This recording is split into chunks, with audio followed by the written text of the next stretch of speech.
Hello everyone, আসসালামু আলাইকুম।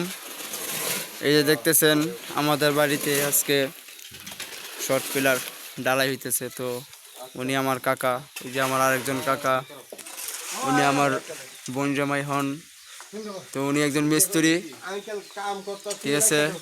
উনি আমার ভাই লাগে, লেবার হিসেবে উনি কাজ করতেছেন। আর উনি হলো ইঞ্জিনিয়ার, কন্ট্রাক্টর ইঞ্জিনিয়ার। তো ইঞ্জিনিয়ার মানুষ একটু হ্যাংলাই হয়। ইঞ্জিনিয়ার সাহেব, এই যে ভিডিও করতেছে, বুঝছেন?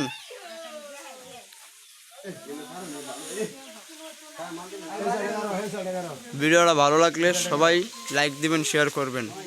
এই যে দেখেন, আমরা কিন্তু কাজ করি অনেকটাই দ্রুত করে, ঠিক আছে। এই যে একটা ঘর, এই জায়গায় লগে আর একটা ঘর ধরলাম, আর ওই যে ওই জায়গায় ঘর উঠতেছে, অনেক ঘর আছে। সবাই ভিডিওটা শেয়ার করে দিবেন বেশি বেশি। কাজগুলা কিরকম হইতেছে, কাজ কাম কিরকম হইতেছে আপনারা কমেন্টে বলবেন। তো গাইস, সালাম আলাইকুম, ধন্যবাদ।